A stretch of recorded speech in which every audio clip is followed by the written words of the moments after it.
সুন্দরবন ভ্রমণে আজ আমাদের দ্বিতীয় দিন। তো আমরা সকালবেলা টিফিন সেরে বেরিয়ে পড়েছি সুন্দরবনের বিখ্যাত রয়্যাল বেঙ্গল টাইগার দেখার জন্য। আজ আমাদের সঙ্গে একজন গাইড আছে যিনি আমাদের গাইড করে নিয়ে যাচ্ছে। এছাড়াও সুন্দরবন সম্পর্কে বিভিন্ন অজানা তথ্য আমাদের মধ্যে তুলে ধরছে। আর এই সুন্দরবন সম্পর্কে এতদিন বইয়ের পাতায় পড়েছিলাম, সত্যি ভাবতে পারিনি যে আজ সামনে থেকে দেখবো। আর এখানকার উদ্ভিদ সম্পর্কে কিছুটা হলেও নলেজ আছে, কারণ আমরা ক্লাস 9-10-এ সুন্দরবনের বিভিন্ন উদ্ভিদ সম্পর্কে পড়েছি। এখানকার ম্যানগ্রোভ অরণ্য, যেমন সুন্দরী, গোরান, গেওয়া, হেতাল, এই সমস্ত উদ্ভিদ ছাড়াও এখানে আরো অনেক প্রকার উদ্ভিদ আছে যেগুলো সম্পর্কে আমরা কিছুই জানি না। এদিকে আমাদের বোট সুন্দরবনের ঘন জঙ্গলের পথ ধরে ধীরে ধীরে এগিয়ে যাচ্ছে। অধীর আগ্রহে বসে আছি কখন একটা বাঘের দেখা মিলবে। বাঘের তো কোনো দেখা মেলেনি, ভেবেছিলাম বাঘের সঙ্গে দেখা হলে একটা সেলফি নিতাম, ওই আর কি। তবে আমার ভাগ্যে মনে হয় বাঘ দেখা নেই। যাই হোক, অবশেষে আমরা সজনেখালি ফেরিঘাটে চলে এসেছি। দেখা যাক ওখানে গিয়ে কোনো বাঘের দর্শন মেলে কিনা। আর এটা ছিল সজনেখালি ওয়াচ টাওয়ারের মেন গেট। আর ভিতরে প্রবেশ করতেই তোমরা দেখতে পেয়ে যাবে মা বনবিবির মন্দির। প্রচলিত আছে এখানকার মানুষজন যারা মাছ, কাঁকড়া এবং যারা মধু সংগ্রহ করতে যায় গভীর জঙ্গলে,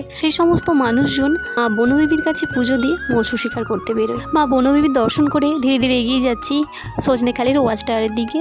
আর এটা ছিল সজনেখালির ওয়াচ টাওয়ার। আর এখান থেকে বাঘ বা হরিণ যদি কিছু দেখতে পাই তাহলে দেখতে পাবো। অনেকটা সময় অপেক্ষা করার পর বাঘ বা হরিণ দুটোরই কারো দর্শন মেলেনি। আর আমার মনে হয় এত ঠান্ডায় বাঘ মামা জল খেতে আসবে কিনা এটা নিয়ে আমার সন্দেহ হচ্ছে। আসলে আমার ভাগ্যে হয়তো বাঘের দেখা লেখা নেই। আর হ্যাঁ, খুব কমই মানুষ এখানে আসলে বাঘের দেখা পায়। আসলে যার ভাগ্যে বাঘ দেখা লেখা থাকে সে অবশ্যই দেখতে পায়, এই নিয়ে দুঃখ করার কোনো কারণ নেই। যাই হোক, এবার আমরা যাবো আমাদের পরবর্তী জায়গায়, যেখানে গেলে আমরা কুমির দেখতে পাবো। জানি না ভাগ্যে বাঘের দেখা তো ছিল না, এবার দেখা যাক কুমিরের দেখা মেলে কিনা। আর এই সমস্ত জায়গায় প্লাস্টিক বা বিভিন্ন ধরনের মাদক দ্রব্য নিয়ে ঢোকা একদম বারণ, তার জন্য কিন্তু অনেক টাকার ফাইন কাটতে পারে। আর আমাদের ওখানে যেমন হনুমানের উৎপাত, আর এখানে প্রচুর পরিমাণে বানরের উৎপাত, তাই সুযোগ পেলে ওরা তোমাদের কাছ থেকে জিনিস ছিনিয়ে নেওয়ার চেষ্টা করবে। আর ঠিক এই জায়গাতে আমরা দুটো কুমির দেখতে পেয়েছি। একটা কুমির ওই যে আড়াই শুয়ে আছে, একটা কুমির আমাদের বোটের সামনে এসেছিল আর ভিডিও ক্যামেরা অন করার আগেই সে ডুব দিয়ে দিয়েছে। আর কুমিরের গায়ের কালারটা পুরো গাছের পাতার সাথে মিশে গেছে, তাই ঠিকভাবে বোঝা যাচ্ছে না। যতটা সম্ভব পারছি তোমাদের দেখানোর চেষ্টা করছি।